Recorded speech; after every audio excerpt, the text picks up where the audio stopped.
Hi, at the moment I'm building a couple of sash windows and I'm just setting out my sash weight pocket doors. So I thought this would be a good opportunity to show you exactly how I cut them. So the window you can see in front of you is a quarter scale sash window that I made when I was doing my apprenticeship. And I've always kept it around because it's very handy just to have a look back on.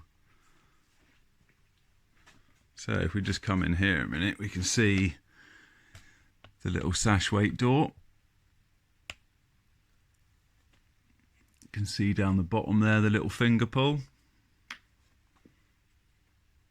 Let's get my finger in there, give it a little pick. And there it comes out. A little sash weight door. So through the door we can see the sash weights there.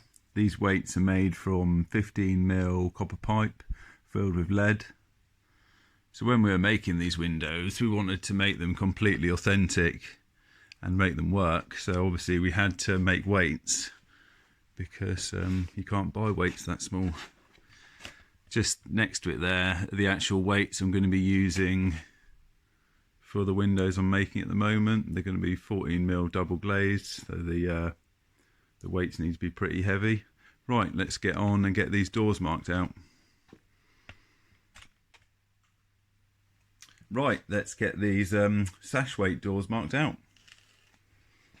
So the first thing I'm going to do is mark a 10mm line on here. This is because my housing for my parting bead there is 10mm deep. So we need to know where that is on this front edge. So I've set my pencil gauge to 10mm. Get that marked on there.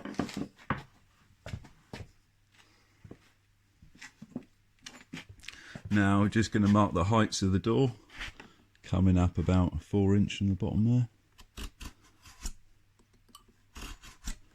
So the size of your sash door obviously depends on the length of your weight. So I'm just doing an arbitrary size here today for a demonstration.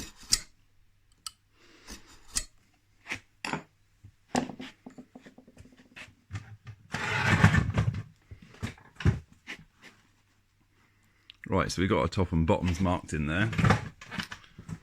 So the top of this door has an angled cut on it, so it holds itself in there. And then we have a back cut behind that, about 10mm down. Right, might as well just mark this out as I go.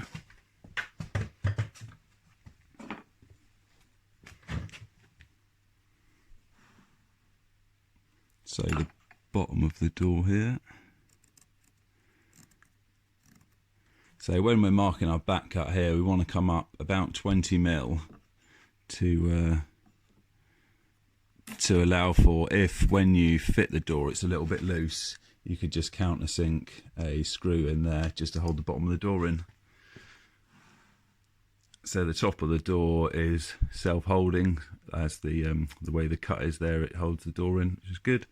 So here, yeah, we're coming about 10 to 12mm down for our back cut.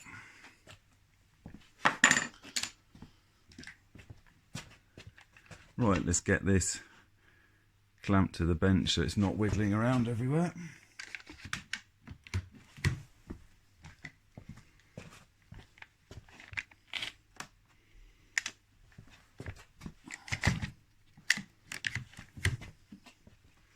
So the saw I'm using is just a little cheapy fine cut from Lidl's. I've cut the end down there, so we've got teeth all the way to the end, just because it helps when you're trying to cut across this little groove here. Right, let's do the bottom cut.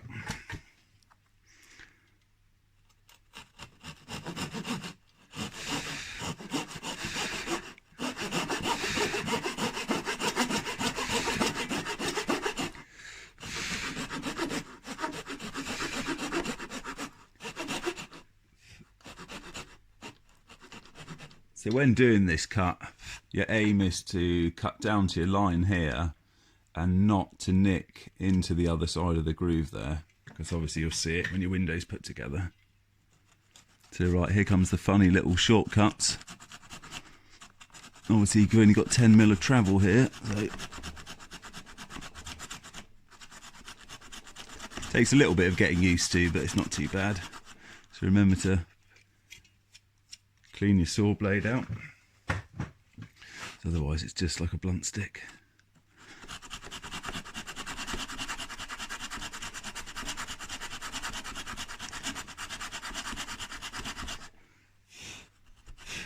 Right, there we go, all the way down, and then we'll just be doing this angled cut now.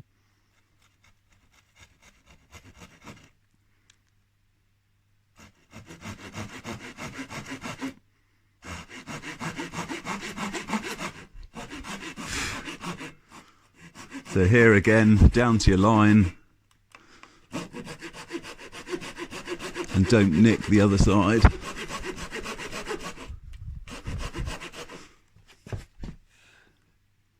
Oh, I'm pretty close. One more.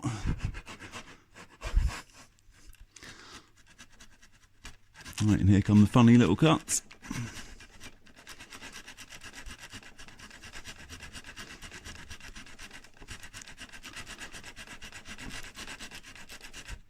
Once you're down about halfway, you can put a little bit more pressure on and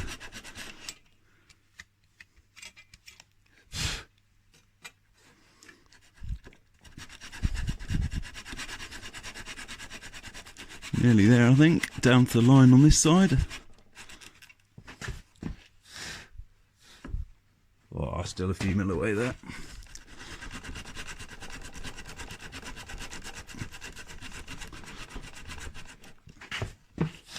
And there we go, we're down. Lovely jubbly. Right.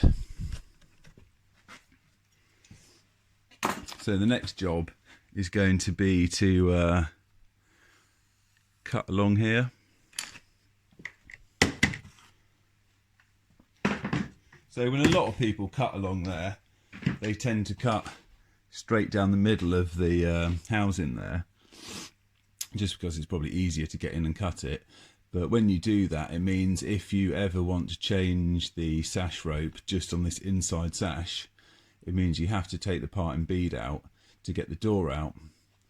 Whereas most of the time these windows are completely painted to death, and when you take this part and bead out, you end up breaking it, and before you know it, you've just made more work for yourself. So I try and do it this way, tight to the edge, which means you don't have any of those problems. Right, just line this up, clamp it.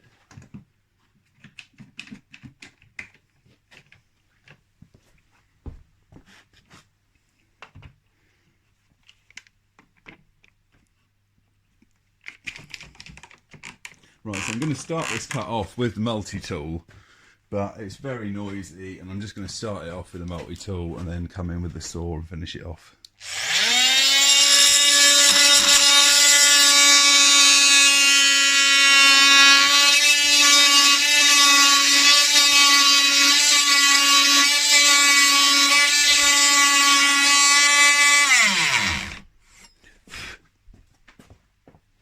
So you could do the whole cut with the multi-tool, but the thing's so noisy, might as well just finish it by hand.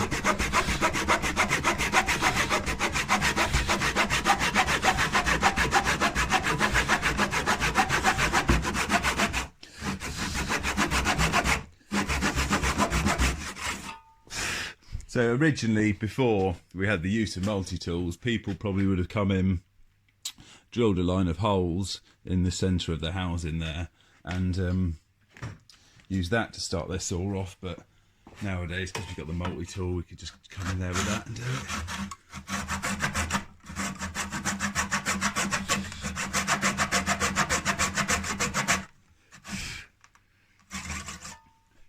Right, that's cut nicely.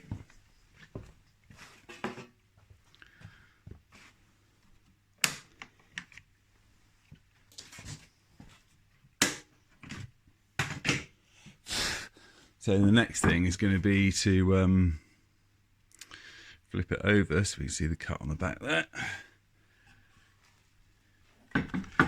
I'm going to flip it over.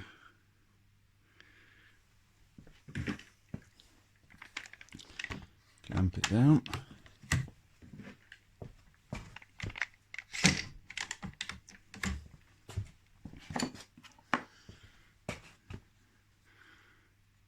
So these are the lines that we projected down earlier, and we can just knife them across to our saw cut now. Same with the top here.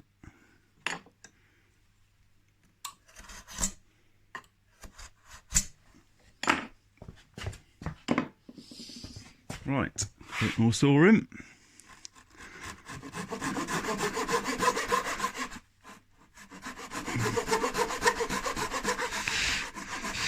So with these saws, I find if you're just wandering off your liner tool, you can just sort of tweak it back over with your finger just to bring it back on course. So again, the criteria here is sawing down to the line, and you can go 5 to 8 mil past, just because it'll help when trying to do your down cut in a minute.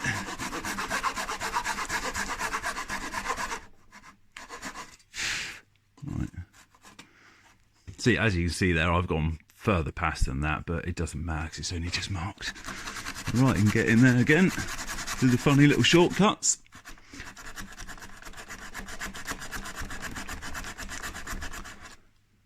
Again, clean the blade out.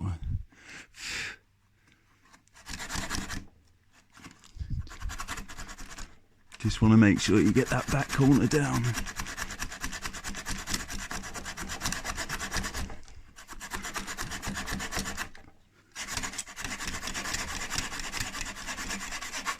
So I think that's down. Right, and to the other side.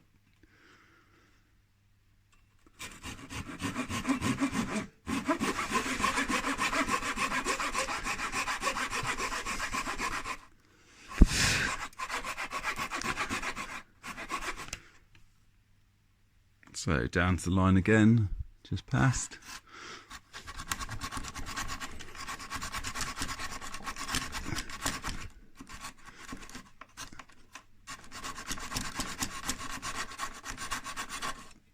Give the blade a bit quick clean. Come on, saw, get back in there. So again, just work that tip.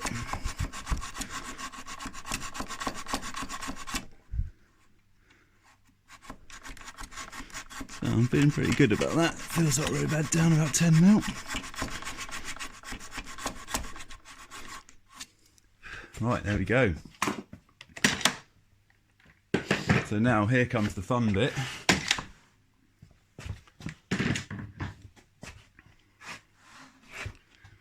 So far we've managed to cut down here, and the only bit that's left connecting these pieces is this piece of long grain just here. Same with this end, we've cut down here, we've cut down here, and we've just got this little bit of long grain connecting. So now you want to put your piece up on blocks.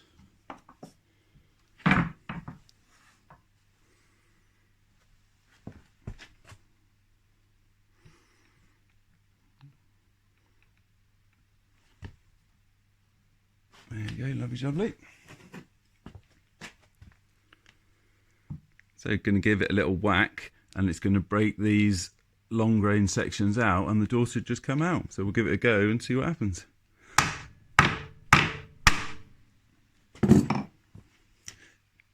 So it seems quite forceful to do this, but obviously breaking the grain out like that, when you go to put it back together, it will it should just fit together nicely, because that's the way it was broken out.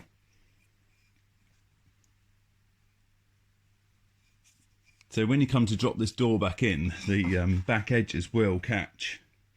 So the easiest thing to do is come along with a paring chisel and just pare this back corner off, because it'll want to catch and it'll just break more out.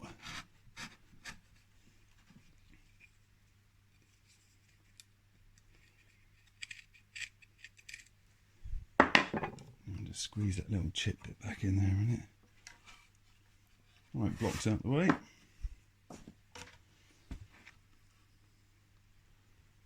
Spin it round.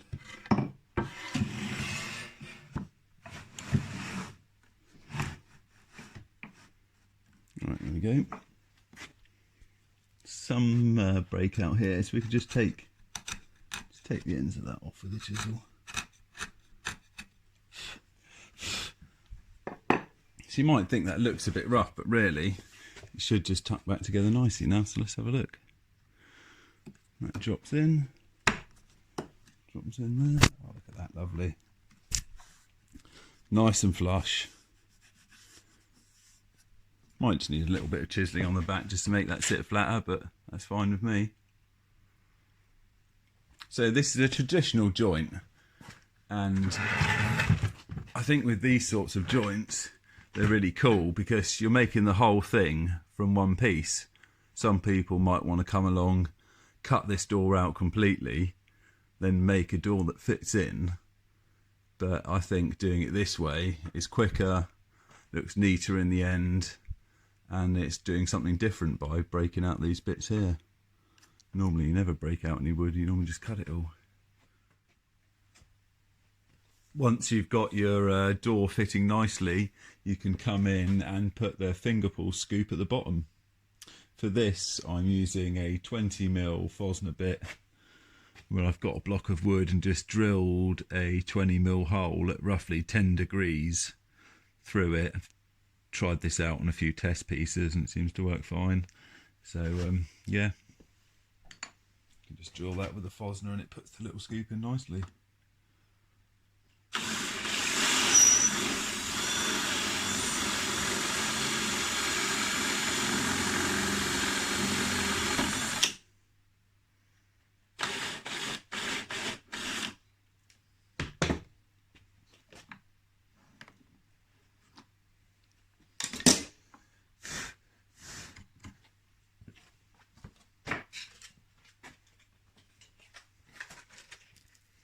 There we go, lovely. Just come in with a little bit of sandpaper on the dowel. Quick sand.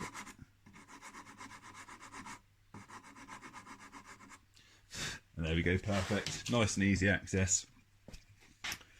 So with these, we like to just paint them shut, really. If you try to put too many fixings in them, it just becomes a struggle when you actually want to take the door out again. I've seen a lot of times where people just cut these doors with an angle, top and bottom, skew 1 inch nailing. So when you come to try and get it out, you have to dig a hole with a chisel to try and get your pincers in there to pull the nail out, or you decide to cut a new door with the multi-tool. But if you just have a nice snug fitting door, all you have to do is paint it up, put it in, run a bead of cork down the edge there, and that will sufficiently just hold the door in for the rest of its life. And when you want to come and take it out, you can just knife around it, get in there. Might have to just bang a screwdriver in there just to give it a little jemmy, and it should just pop out. None of this cutting it to death, hacking, smashing. Just want everything to be nice and easy. Anyway, there we go. That's how we do sash weight doors.